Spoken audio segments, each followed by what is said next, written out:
In 1965, the British construction industry changed the way homes were built. Cavity walls replaced solid brick. Sealed construction replaced breathing structures. And something that Victorian builders understood deeply about how heat moves through a home was quietly left behind. Not buried deliberately, not hidden by design, simply forgotten. Replaced by methods that were faster, cheaper, and easier to standardize at scale. The result is that millions of people living in Victorian and Edwardian terraced houses across Britain are sitting inside one of the most sophisticated passive heating systems ever built into domestic architecture, and they have no idea it is there. If you are new here, hit subscribe now. Every week, British Home Secrets reveals the knowledge they buried built specifically for UK homes. Now, let us get into this. Victorian builders did not have central heating.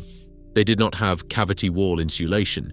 They did not have thermostats or smart meters or energy efficiency ratings. What they had was an intuitive and highly practical understanding of how heat moves through brick, air, and stone. And they built that understanding directly into the structure of every terraced house they constructed between 1850 and 1920. The result was a home that did not just contain heat.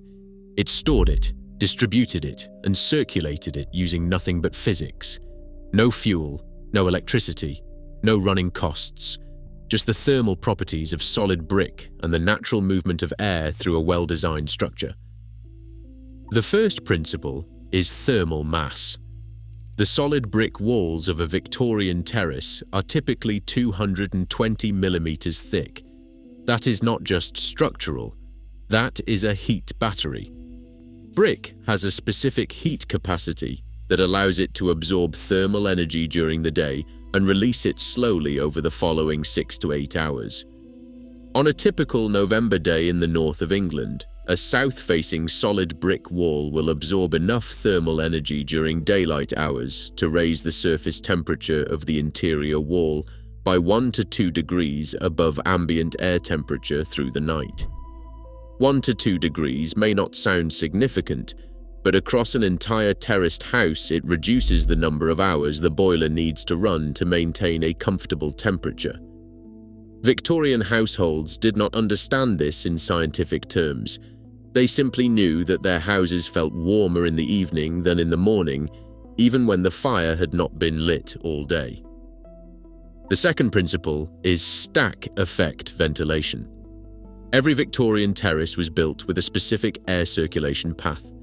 Cold air enters at low points through the natural gaps in Victorian construction.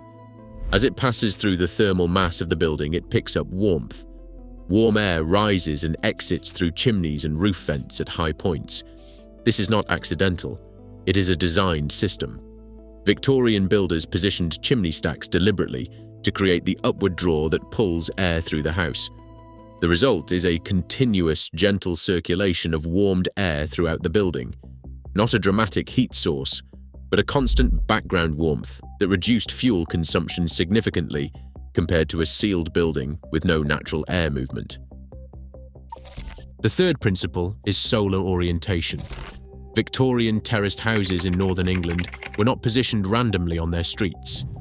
The orientation of rows was frequently chosen to maximize south and west facing wall exposure.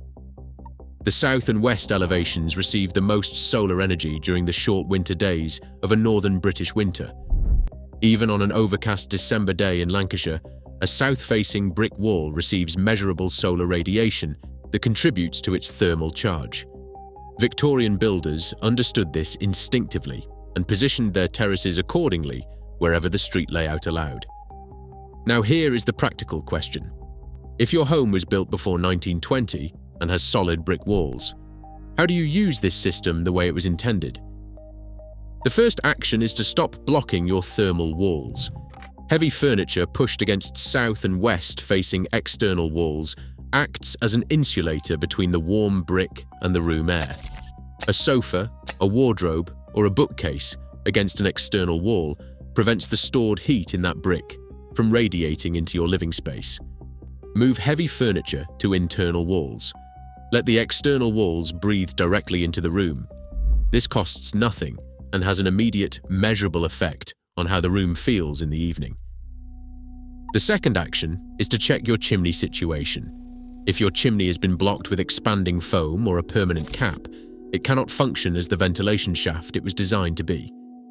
A chimney that is sealed entirely stops the stack effect circulation the house was built around. You do not need to use the fireplace, but replacing a solid chimney block with a ventilation cap that allows airflow while preventing rain and birds costs between £8 and £15 from any DIY supplier. The improvement in air circulation through the house is noticeable within days. The third action is to understand how your windows affect the system.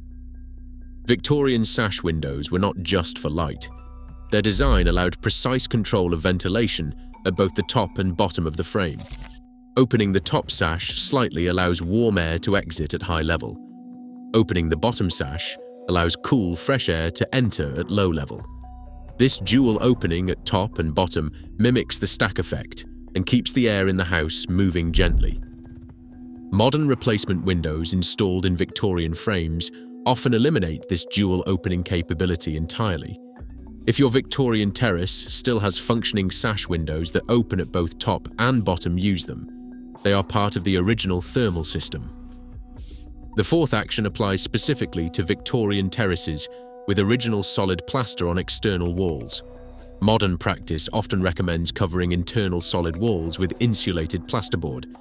This makes immediate thermal performance better on paper by reducing heat loss through the wall, but it also eliminates the thermal mass benefit by covering the brick with a low-mass insulating material. The brick can no longer absorb and store heat because it is separated from the room environment. For a solid wall Victorian terrace, the original lime plaster directly on brick is thermally superior to modern insulated plasterboard on a 24-hour cycle basis. If your walls still have the original plaster or traditional lime finish on solid brick, consider carefully before replacing it with modern insulated board. The short-term insulation gain may come at the cost of the long-term thermal storage the house was designed around. Now here is the broader point. We have spent 60 years retrofitting Victorian houses with modern building techniques that were designed for modern construction methods. Cavity wall insulation, double glazing, airtight ceiling. These are excellent solutions for the homes they were designed for, but Victorian terraces were not designed to be sealed boxes. They were designed as breathing thermal systems. When you apply sealed box thinking to a breathing thermal system, you do not always get the result you expect. You can create condensation problems.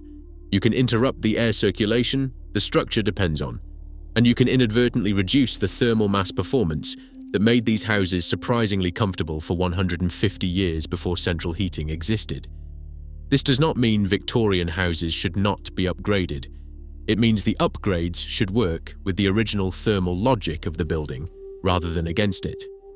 Understanding what your house was designed to do is the first step to using it the way its builders intended. You now know that solid brick Victorian walls are thermal batteries that store and release heat over a 6 to 8 hour cycle. You know that your chimney was designed as a ventilation shaft and that a £15 cap can restore its original function. You know that sash windows were designed for dual-level ventilation and should be used that way. And you know that moving furniture away from external walls costs nothing and has an immediate effect on how warm your home feels in the evening. Share this video with anyone living in a Victorian or Edwardian terrace in Britain. These homes were engineered to work passively. The engineering is still there. This is British Home Secrets. We find the knowledge they buried and we give it back to the people who need it. Subscribe, because there is a lot more where this came from.